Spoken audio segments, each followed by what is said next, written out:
primeira necessidade de uma criança é o amor.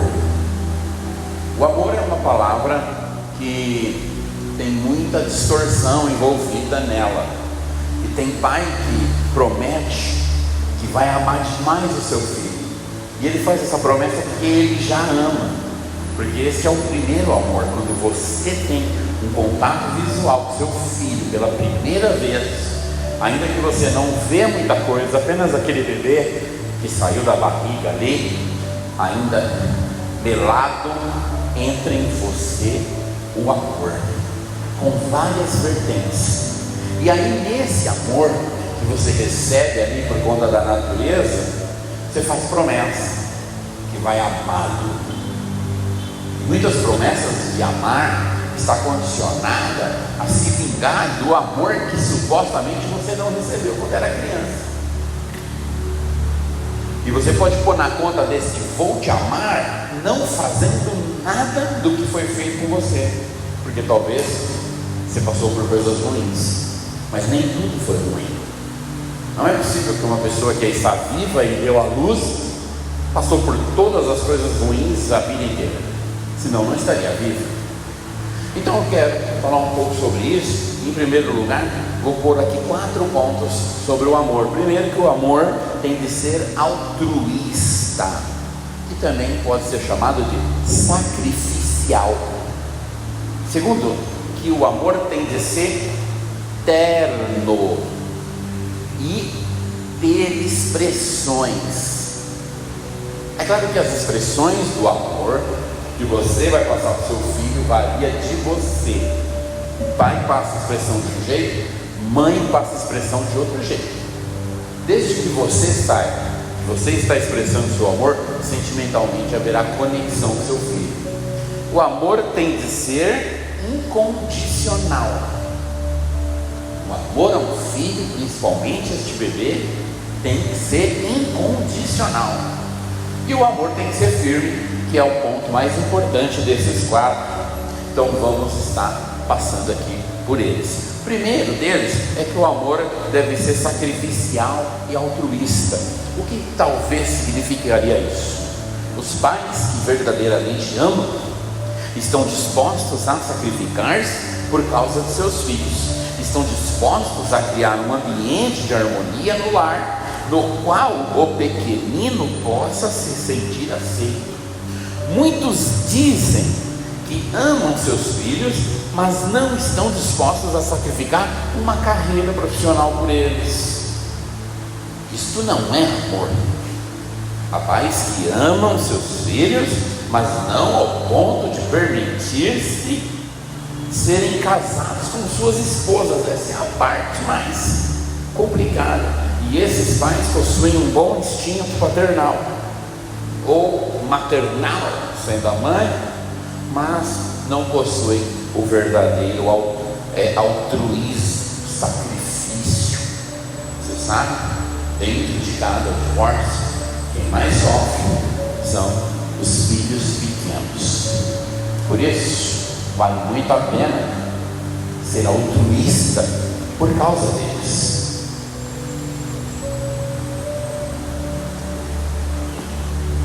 Muitas pessoas, depois de muitos anos, quando um dos cônjuges fala, diz: eu nunca fui feliz, eu apenas mantive este casamento por causa dos meus filhos. Realmente foi muito ruim ter passado essa vida ruim, mas o que fez é de grande valor. Ok, cada caso é um caso, e eu vim falar do seu filho, não do seu casamento. Segundo, o amor é terno e expressivo. Então o amor, ele possui linguagens próprias. O amor se expressa na onde? Palavras de encorajamento, serviço prático, quando se dá presentes, quando você dá tempo de qualidade e quando tem toques físicos. Então você, ao longo dos anos, você vai perceber sobre o seu filho qual é a receptividade dele.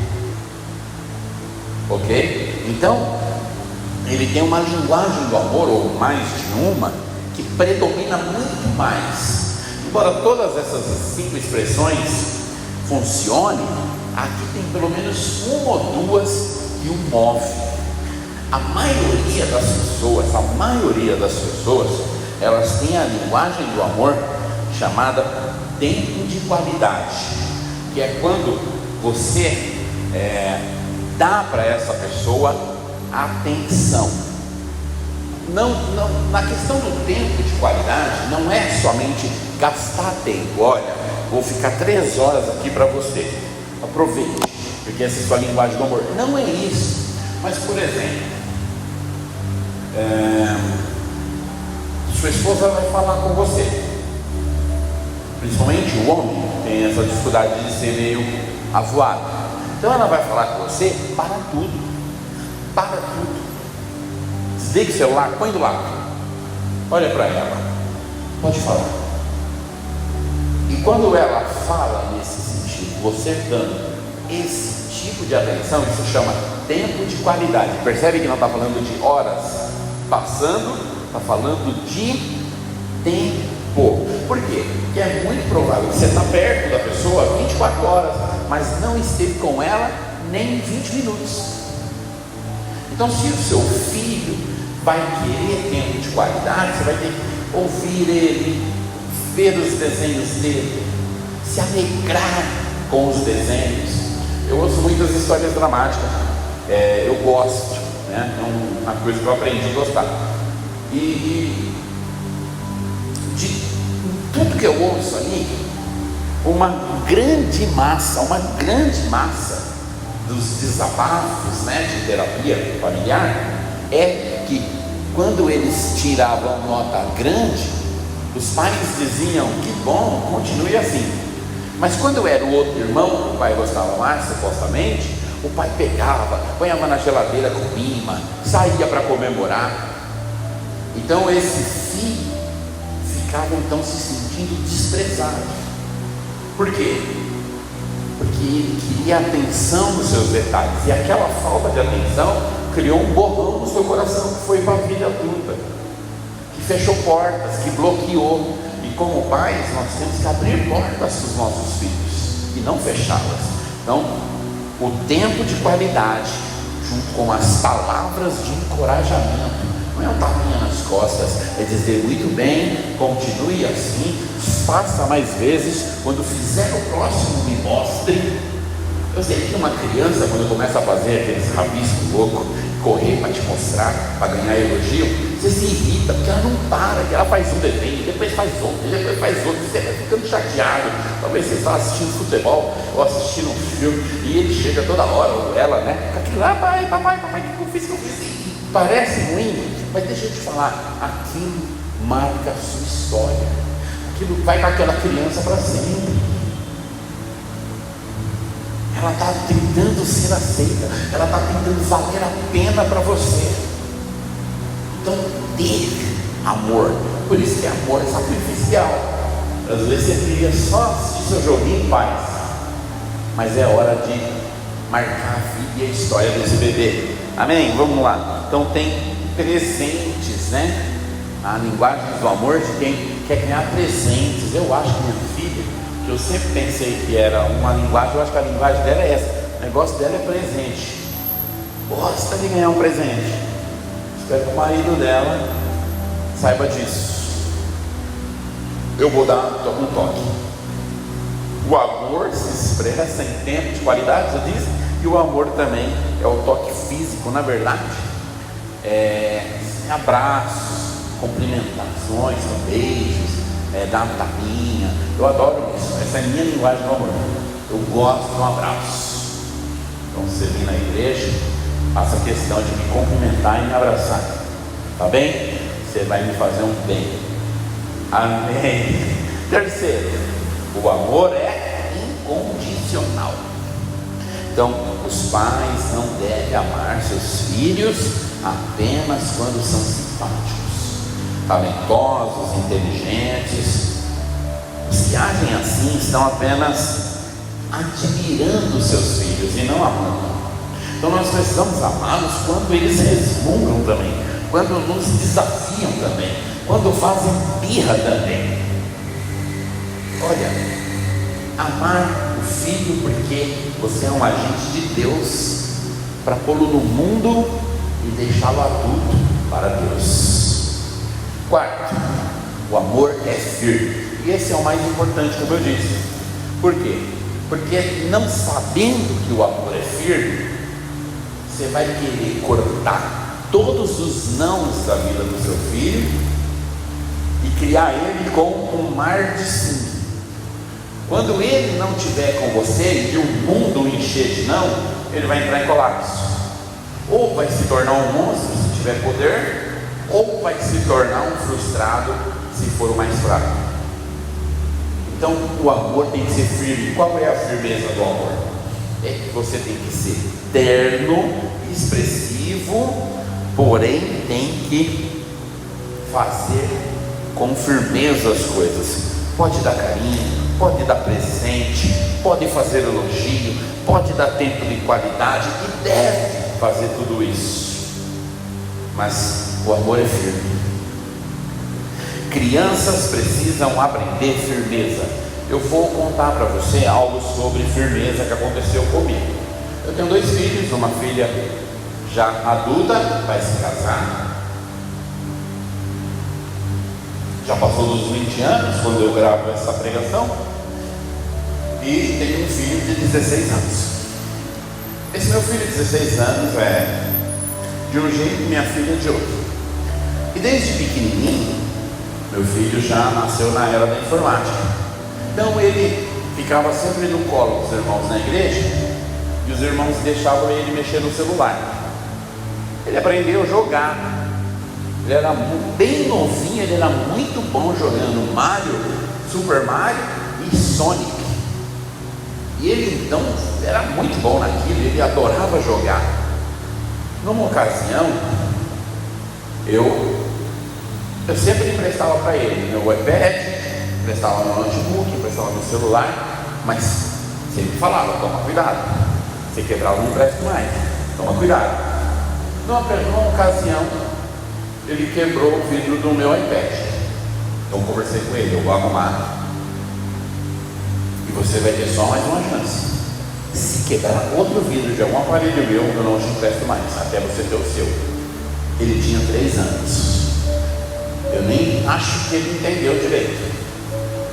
Mas um dia ele estava jogando com o meu notebook e ele começou a pular na cama brincando e distraiu, pulou em cima do notebook e quebrou a tela. Pegou, viu o que ele fez, ele fechou o notebook e foi dormir. Nem era tão tarde. Minha esposa achou estranho ele ter ido dormir. Quando foi mais tarde, eu fui lá pegar o notebook para guardar e vi a tela quebrada. Eu falei: agora eu sei por que ele quebrou, porque ele foi dormir. No outro dia, eu disse a ele: não era 3 anos não, ele ia ter uns 5, 6 anos já. Falei para ele: você quebrou o notebook, não falou e foi dormir, eu não vou emprestar mais. Se você vai usar, vai ser da sua mãe ou da sua irmã. E vou te falar, eu não emprestei. Não emprestei. Por muito tempo. Teve dias que ele chorou, queria só mexer um pouquinho no notebook. Minha esposa tentou intervir para ele mexer, mas eu fui firme. Palavra é palavra. Até que eu mesmo dei o celular para ele. E falei: o celular é seu. Você vai ter que saber cuidar agora. Mas vou te contar, ele não quebra mais essas coisas. Ele tem um computador há um bom tempo, não quebra nada. Ele tem um celular, tá, inteiro. Por quê? Porque ele aprendeu a valorizar. Infelizmente, confundindo o que é amor, o que você pode fazer? Pegar quebrou, filho, acontece, eu vou te dar outro, esse aqui eu arrumo, coisa material. Tem que saber que as coisas têm valor, tem que saber a posição de um não. Eu tenho certeza que ele hoje é um filho muito melhor por causa disso, e não me acho um monstro pelo que eu fiz. Então o amor tem que ser firme, há muitas condições você não pode deixá-las passar. Ai, é que dói tanto em mim. Vai doer mais se você criá-lo sem limite. Você vai sofrer mais e desnecessariamente. Então, se tem que ser firme, seja firme. Segunda necessidade é a disciplina. O princípio do exemplo, isso é uma disciplina. O princípio da coerência, essa muito importante das disciplinas, e o princípio da autoridade e dos limites. Então, primeiro exemplo é o princípio que você vai dar para o seu filho. Nossos filhos são moldados pelas nossas atitudes e comportamentos. A disciplina de nossos filhos começa pela nossa própria disciplina. Nós precisamos nos educar para depois educar nossos filhos. Agindo assim, estabeleceremos um padrão de exemplo que eles deverão imitar. Veja, alguém fala que tudo que seu filho pequeno fala ou faz é porque na sua casa se fala e se faz. Tudo é exagero, mas a grande maior parte é verdade. Aconteceu algo interessante também com meu filho. Ele, nesse tempo de criança dele também, bem pequenininho, nós conhecemos. Logo quando começou essa febre com sushi, comida japonesa, deve ter sido lá para 2010. 2010? Não, 2012, 2013. Meu filho ali com menos de 4 anos de idade. E a gente começou a ir, adoramos aqui. E a gente estava sempre indo. Eu lembro uma vez que eu e minha esposa convidamos um casal que estava chegando na igreja para ir, porque eles também gostavam. E aí foi eles dois com a filha, nós, eu e minha esposa com meus 2 filhos. Aí quando nós chegamos lá, sentamos, o garçom chegou e vamos começar por onde? Aí ele olhou para o garçom e falou: primeiro você me traz uma cervejinha. O garçom amou, adorou e perguntou: é isso aí, você está certo? Aí nós falamos: não, a gente não bebe, a gente é crente. Mas olha, deixa eu te falar, nunca falamos de cerveja em casa, nunca falamos de cervejinha em lugar nenhum, nunca bebi cerveja na frente do meu filho, nem pelas costas, nem minha esposa. Onde ele aprendeu? Então você vê, né? Alguém pode pensar e falar: tá aí, ó, está entregando o pastor, que o pastor deve beber uma cervejinha na casa dele. Não bebo, não por nada, mas não bebo, e muito menos nessa época. Então, nem tudo que o seu filho fala ou reproduz é porque é verdade ou porque ele vive em casa, mas a maioria das coisas. Lá na minha casa ninguém liga para futebol. Então meu filho você vai falar de futebol com ele não sabe o que é que você está falando. Um dia ele falou se ele podia torcer só pelo Pelé e pelo Messi. Eu falei: mas como assim? Porque eu vi que eles são bons e eu não quero ficar perdendo. Eu falei: tá, pelo Pelé tá valendo. Olha só a conversa dele, não entende nada. Eu estou bem com isso, porque é um negócio que não é saudável, gera muita briga. E agora os irmãos faltam na igreja por causa disso, de acabar esse negócio. Mas tudo bem, você gosta. Então, muito do que essa criança vai ser lá fora vai passar pelo exemplo que vem de você, tá bom? Então, olha bem as coisas agora que você tem esse bebê, porque ele está lendo você, ele está te olhando. Ele vai ter os seus tiques, ele vai ter os seus gritos, ele vai ter suas expressões, ok? Segundo princípio é o da coerência. O que é o princípio da coerência? Coerência significa harmonia entre o nosso falar e o nosso fazer. Não adianta falar uma coisa e fazer outra. Não adianta tentar fazer com que nossos filhos tenham mais educação que nós próprios, porque nós somos o limite. Você sabe que você é educado com os coletores de lixo, educado com as pessoas que fazem entregas de iFood, etc., na sua casa, você é educado com as pessoas, seu filho vai ser. Se por algum motivo você é zombeteiro ou desrespeitoso com algum desses, ou outro, seu filho vai ser. Então não venha com essa história.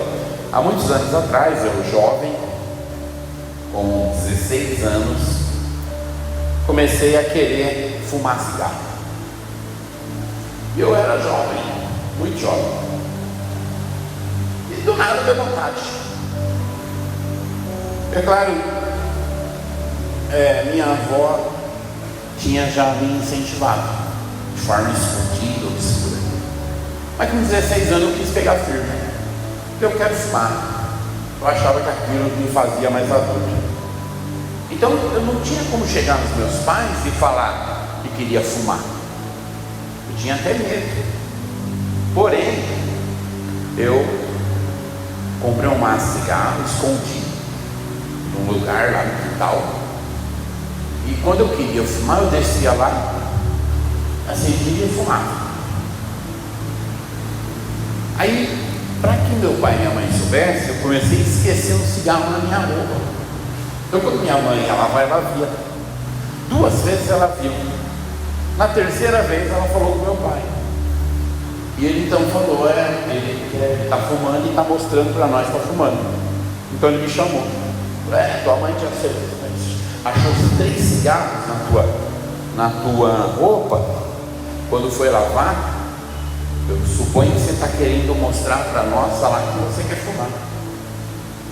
E eu disse, sim, já até fumo. Aí meu pai falou, pois é, eu podia aqui ficar muito bravo e falar que jamais você vai pôr um cigarro na boca, mas eu fumo desde os 13 anos, você já tem 16, eu não posso falar nada, só vou falar uma coisa: se não tiver dinheiro para comprar e dá trabalho por causa disso, eu vou moer no pau. Era o jeito que ele falava. No fim das contas, eu que comprava cigarro para mim e para ele. Esse meu pai era a figura. Ok. Eu nem. Essas coisas muito antigas, tá? Já faz mais de 30 anos isso. Graças a Deus fui liberto disso assim que me converti. Então, eu achei meu pai bastante coerente. Como que ele ia me proibir de algo que ele fazia? Você percebe? Então, coerência é um princípio que você tem que avaliar em você, porque ele vai espelhar no seu filho. Terceiro princípio é autoridade ou por limites. Então é a autoridade das leis da saúde, autoridade do tempo, autoridade do lugar, autoridade da limitação e autoridade de nossas forças e fraquezas. Tem também a autoridade dos costumes sociais, autoridade do dinheiro, autoridade da lei civil e a autoridade de Deus. Todas essas autoridades, elas já falam por si próprias. Então você só vai apenas influenciar o seu filho sobre elas. Elas têm seus limites, elas têm que ser respeitadas, elas precisam de ter o seu consentimento. Estamos já partindo para o fim. Como exercer disciplina? Vamos lá. Primeiro, nunca permita o desrespeito. Presta atenção, nunca permita o desrespeito. Eu fico vendo filhos que xingam pais, filhos que tratam o pai com palavrão, filhos que dizem isso e aquilo para os pais. Eu vou te falar uma coisa. Eu vivi num mundo de marginalidade, mas nunca, um dia sequer, eu tratei meus pais com palavrão, eu os desrespeitei com xingamento. E eu não era alguém que era um bom exemplo para muita coisa, mas eu sempre soube que os meus pais eram meus pais, mas certamente eles também amaram seus pais. Então vou te falar, no primeiro sinal de desrespeito do seu filho, trate. Viu lá a filha do amigo, uma prima ou uma outra menina, deu um tapa na cara do pai, ela vem e dá um na sua. Mostra aquilo para ela, o tanto que aquilo foi errado. Disciplina no nível em que ela vai saber que aquilo é errado.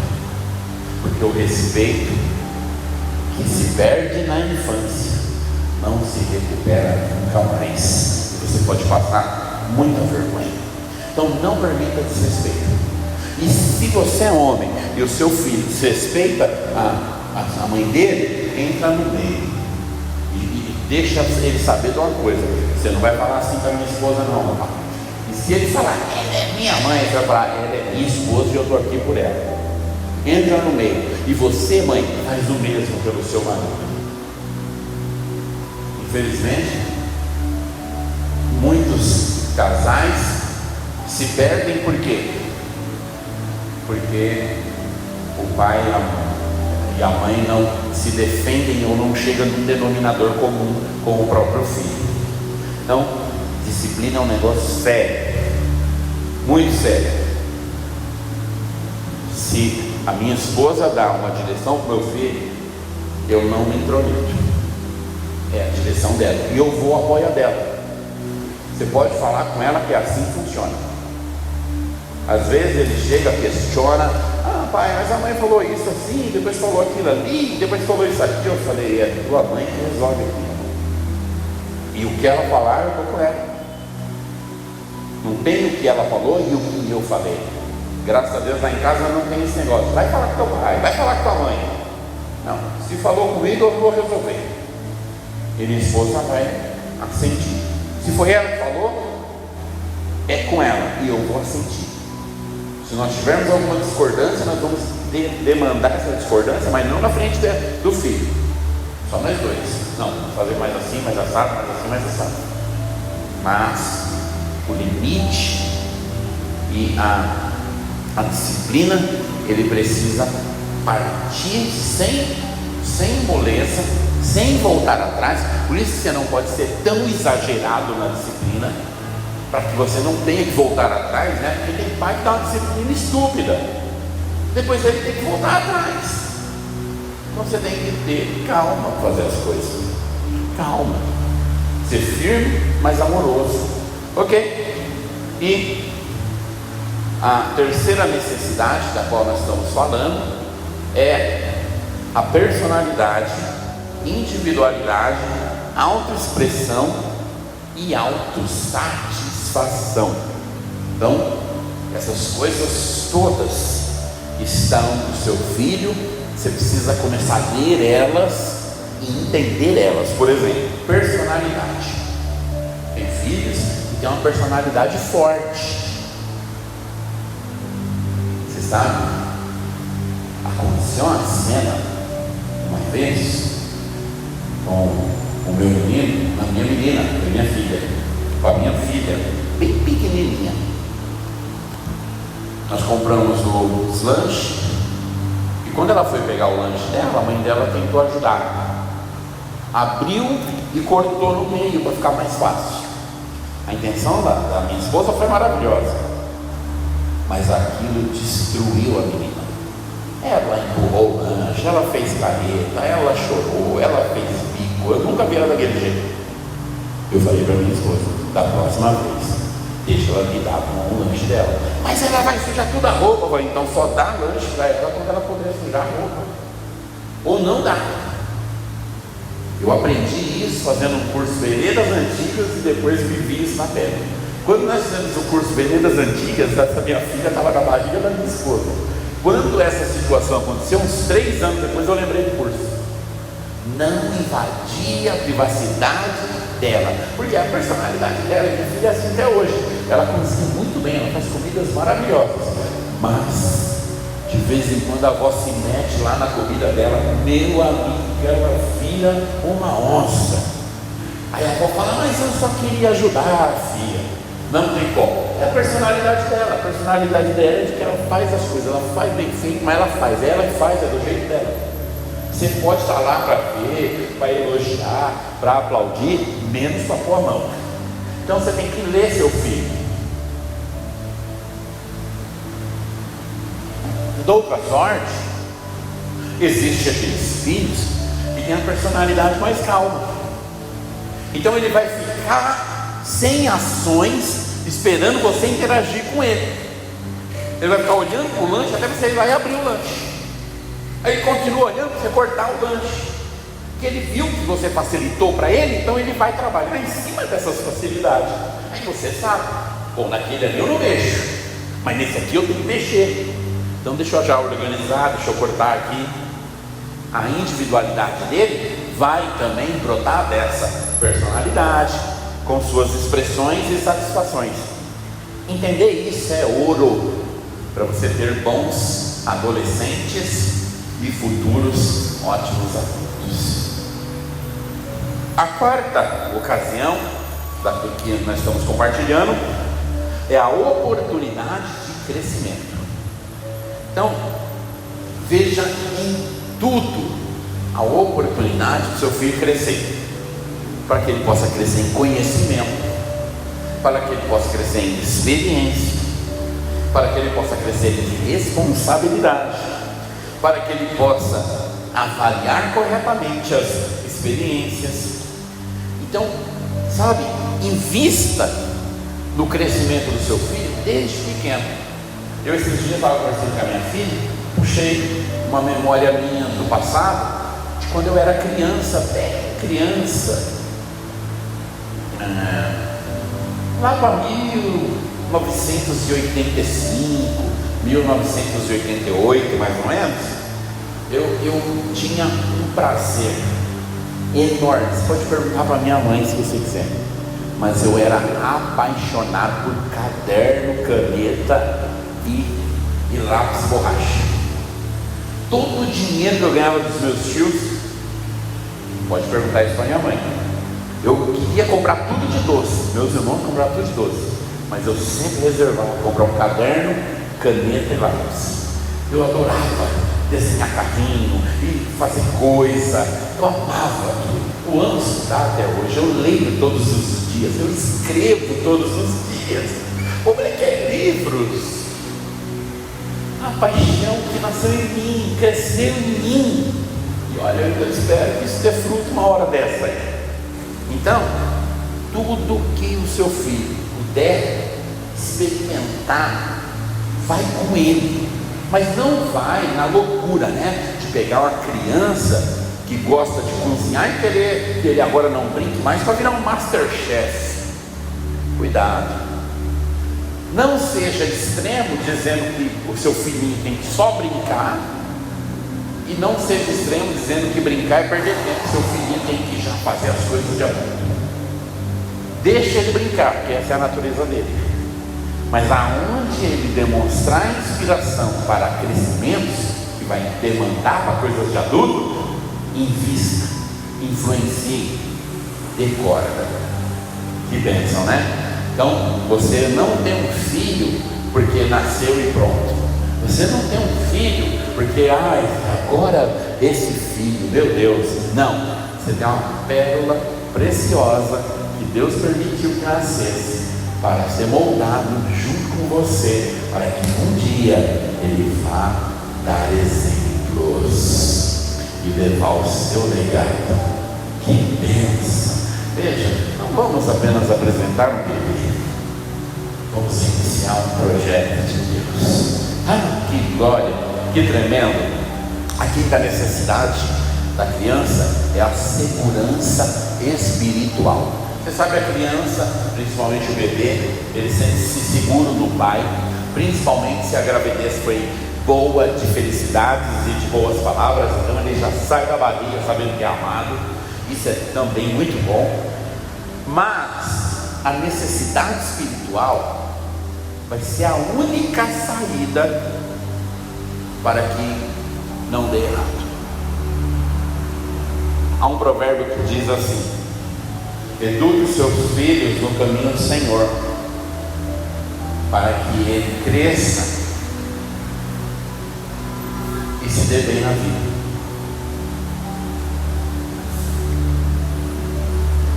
Alguns pais dizem, depois de verem seus filhos perdidos: a Bíblia fala que se educar no caminho do Senhor. Eu fiz tudo, pastor, eu dei de tudo, eu ensinei de tudo, mas por que deu errado? É frustrante para um pai não saber o que aconteceu. E eu não estou aqui para dizer onde que ele errou. A questão é que a necessidade de segurança espiritual pode ser a única saída para o sucesso do seu filho. Um dia, se você tiver curiosidade, leia sobre o filho de Billy Graham. Billy Graham foi um dos maiores pregadores da modernidade. Poucas pessoas vão alcançar o que Billy Graham alcançou. Você sabe, Billy Graham, ele era consultado por presidentes dos Estados Unidos antes de tomar decisões. E não só dos Estados Unidos, de outros países do mundo. Um evangelista nato. Era difícil Billy Graham falar 20 minutos e alguém não querer Jesus. Convincente, espiritual. E depois de jovem, já adulto, seu filho se perdeu. Mas voltou e comprou o caminho de volta. Que bênção! Então, a segurança espiritual é você saber que você tem que passar para o seu filho o que é o conceito verdadeiro de Deus, o que é o conceito da salvação, o mal do pecado dentro das questões eternas, aprender a valorizar todas as disciplinas espirituais. Eu tive um caso com meu outro filho. Eu tive muitos casos com a minha filha, mas como o meu filho é mais novo, está tudo mais recente. Caso ela veja o vídeo e fique brava, porque eu não falei tanto dela. Mas o meu filho, ele tinha medo de ficar sozinho no quarto e medo no escuro, porque ele era assustado com um fantasma que ele chamava de mãe brava. E um dia minha esposa descobriu sobre essa mãe brava. Aí essa mãe brava viu o que é uma mãe brava, cheia do Espírito Santo, porque minha esposa foi e expulsou, era um demônio. Mas ele tratou isso com ela. Comigo era medo de ficar sozinho no escuro. Então uma vez ele estava conversando comigo sobre este medo, e que ele queria que não tivesse noite, só dia. Eu falei para ele que um dia vai ser assim, o milênio, a eternidade, não vai ter mais noite. Mas eu contei uma história para ele. Ele gostava muito de super-herói. Eu fui perguntando quais eram os super-heróis mais decentes que ele gostava e quais eram os poderes. E ele contou vários. Conforme ele contou, eu disse a ele que Jesus era o maior super-herói, e que Jesus não era um desenho nem um filme, ele era real, e que inclusive estava ali comigo e com ele naquela hora, e que Jesus tinha todo o poder. E ele fez muitas perguntas, eu respondi todas, mas ficou claro para ele naquele dia que Jesus está com ele em qualquer lugar, o tempo todo, e seja lá como for. E aquilo trouxe uma clareza incrível para o Samuel, que depois ficou sozinho no seu quarto, dorme sozinho, vive lá, faz suas coisas, não tem nem dinheiro. Às vezes todos vão dormir. Minha casa é dois andares, um andar, né? Parte de baixo, parte de cima. Ele fica sozinho na sala, assistindo, e depois sobe, vai dormir. É muito bom isso. porque ele tem essa convicção. Ele está, mas Jesus está com ele.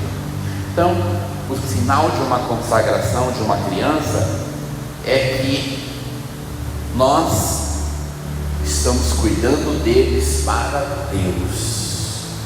E tem que ficar claro para nós que nós não batizamos crianças, porque o batismo é para arrependimento e elas não estão prontas ainda para se arrepender, mas nós as apresentamos para Deus, assim como o Senhor Jesus foi apresentado. O Senhor Jesus foi apresentado com 8 dias e batizou-se com 30 anos.